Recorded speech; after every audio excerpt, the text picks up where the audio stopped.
Sorry to keep you all waiting. Sam Bennett will be available tomorrow morning for anybody who wants to know what Brad Marchand had for breakfast. Questions for Keep it Coach. tight, people. I turned into a pumpkin at midnight. Right side up front, Tom.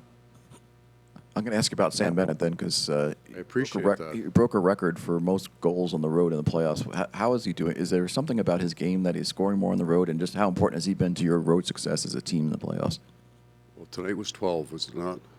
Well, that's part of it. Just we've started and played most of our playoff lives here this year on the road, and then there's no part of his game that changes home to road. He's not intimidated by anything. He's not a home performer, and he's not a matchup guy. He'll play against anybody. Right side, second row.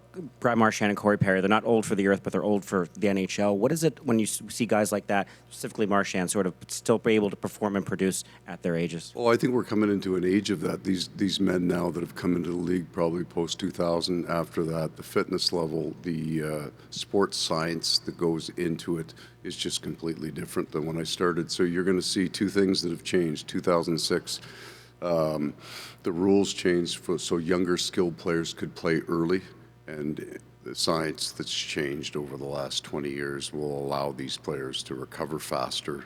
You know what, and a credit to the owners in the National Hockey League, the amount of money that's put into teams, and more directly, I've been very fortunate with the owners of the teams they have. They've tremendous amount of care for the players, whether that's the meals that they eat, how we travel.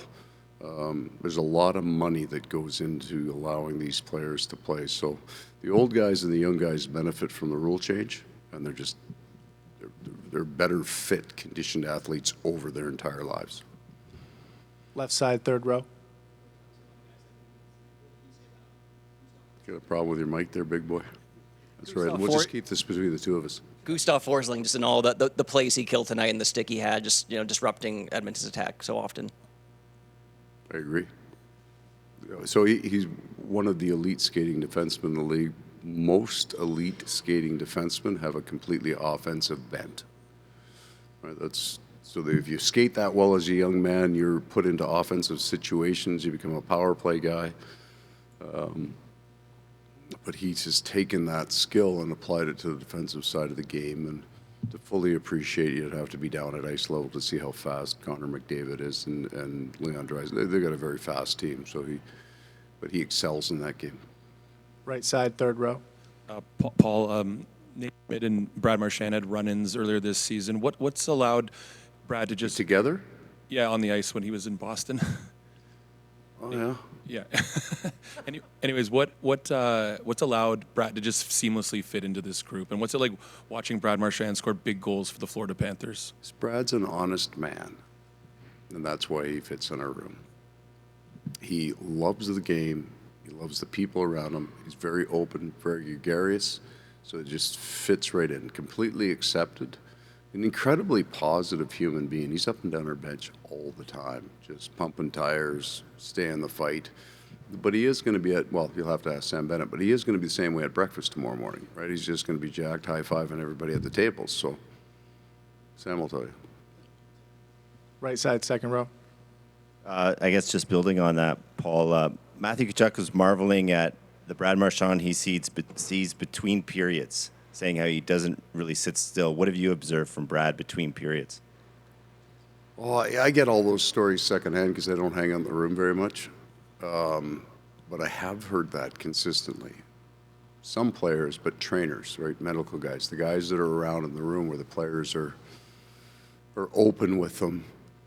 Yeah, I mean, I don't know what time he's getting up tomorrow, but he'll be on, and he won't stop till he shuts her down. So he is a unique human. Like in the northern parlance, he's a beauty. Left side up front. Paul, you guys played such an exceptional game, and last 3-4 minutes you're getting great plays by Luostarinen and Forsling and Rodriguez, and then they score. And I know you guys are a strong-minded, mentally strong team. How did you handle that, at that point, at that position? That's the tough challenge because I liked our game. I thought we were better in the areas that we weren't great in game one. I thought we were fine. I'm completely accepting of the fact that both of these games went into overtime. I don't think it's a failure to do that, but when you give one up that late, right, you're kind of... So I didn't love our overtime. We'll focus on that. And then even the goal, I liked our second overtime period. I thought we were right there. They had some chances. We had chances. They're a really good team we're playing, and we're a really good team. But I didn't love that. So that will be our place of growth here in the next couple of days, what happened after. But we did hold. We were able to hold. Sam Reinhart's got a breakaway. Most times I've seen that the game's over, but it doesn't happen. So you start to kind of, you're grinding it, but it never went to despair. It stayed at stay in the fight. Right side second row. We got We time doing for two numbers? more. Got time for 2 more. Oh, two. Paul, over here. Thank you for that. No problem. Thank you. What? Going off the last answer, you're so, your team could have been crushed giving up a late goal like that. Instead, Matthew Tkachuk is saying guys are laughing and volunteering who's going to score. Right. Overtime. What does that say about the bounce back and the character of inside your room? Yeah, it's not new, and there is, I think experience is wholly overvalued in the world, but I think in kind of playoff hockey, there's a great value to it. And hearing that kind of positive idea, right? Nobody's crushed about it. Nobody's trying to kill who missed the puck on the last goal. They're not looking to blame anybody. Thomas Nosek, by the way, played a hell of a game tonight. That's not coaching. That's him going back into the room and feeling really good about next game, next shift, all the cliches. So they've just done it before. We've been in some tough spots and found a way. Last one, left side, third row. Paul, what do you think stood out the most about Bob's effort, specifically in that first overtime when you said you didn't like your game, but him being able to keep you guys in it until that second OT?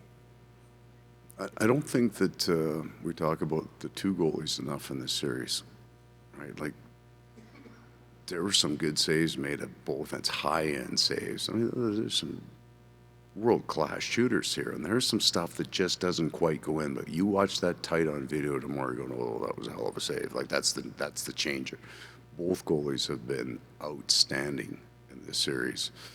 I mean, we're playing, what do we got? 4-3 game, 5-4 game. And both teams are playing well defensively. That's how good the offense is. And then with that, I almost leave the bench thinking this thing could be 8-7 and you could still be happy with your game. And great goaltending. So the goalies have been really good. Thanks for your time. All right, thank you.